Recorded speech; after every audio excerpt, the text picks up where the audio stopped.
Hey guys, I am back. I have taken this piece, which is for my stitch lines, and I've marked the inside. Hopefully you'll be able to see my marks. And that's where I'm going to glue. So, I'm going to glue it up with my contact cement. And I'm going to go right to the line because I purposely pulled the line back just a tad.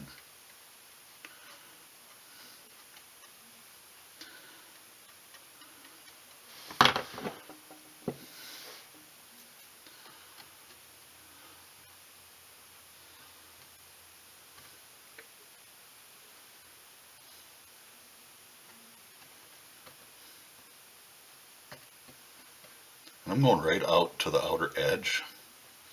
Some people say don't. I don't know.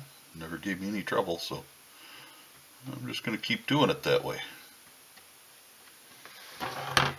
Remember, contact cement is a two-sided kind of deal, so you have to do both sides. Okay, I've given it a few minutes to dry. I want it still a little wet so that if I have to take it apart, I can, which I shouldn't have to. So, even up especially this top corner. And my clips.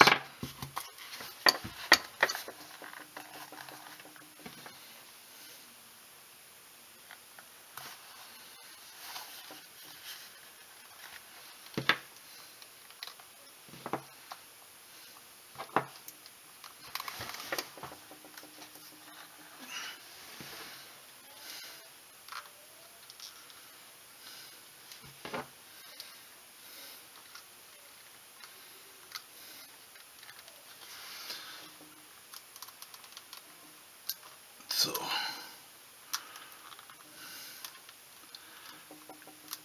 that clamped up good, and I can already tell that by moving that clip forward a little bit, we should be in pretty good shape, I think. Maybe I should have moved a little farther ahead. I don't quite know yet. I won't know for sure until I start forming it. I got a feeling we're still not quite right. That's why I can make a dozen of these things and never have them all both do the same. And I'll take them and I'll just put them up on eBay at a discounted price, because then I'll call them one of my seconds. So at least I make a few bucks to cover my materials until I can perfect the design. So there's always, I never lose money on them, I just lose time.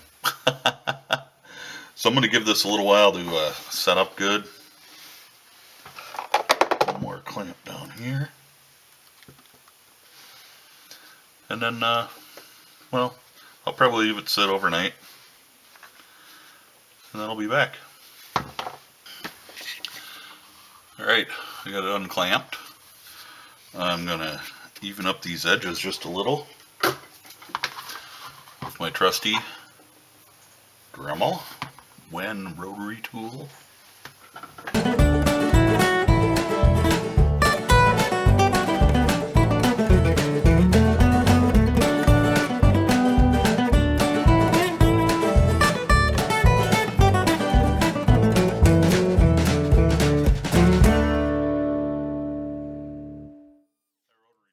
Great for all my leather work so far.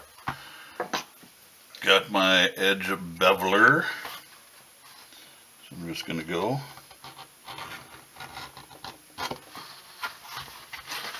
and bevel that a little. Now if you're good with a Dremel, you can do this with a Dremel. Lord knows I've done it before and it comes out fine. You just got to be patient Take your time.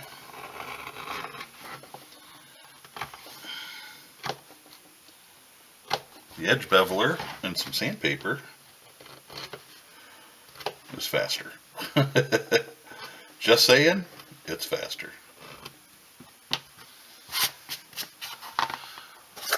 I'll grab some 220. And we'll just round all that out. Now I'm going to put one more coat of dye on here too, so, you know, if I miss a little or get a little off, that's fine.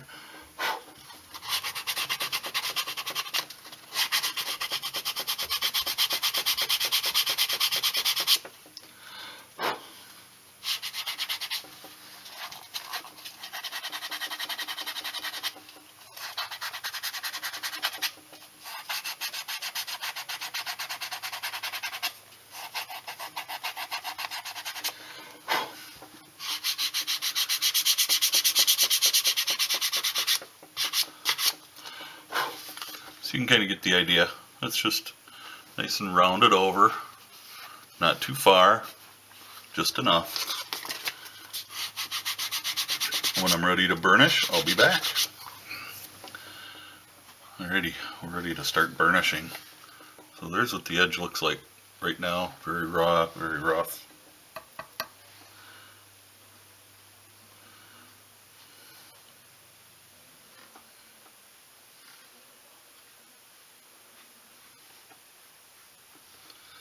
I'm going to go ahead and just dye the whole edge here.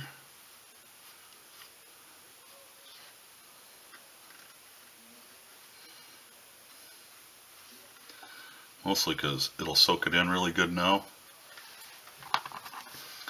And we'll start burnishing.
Now, you can still see the seam down the middle.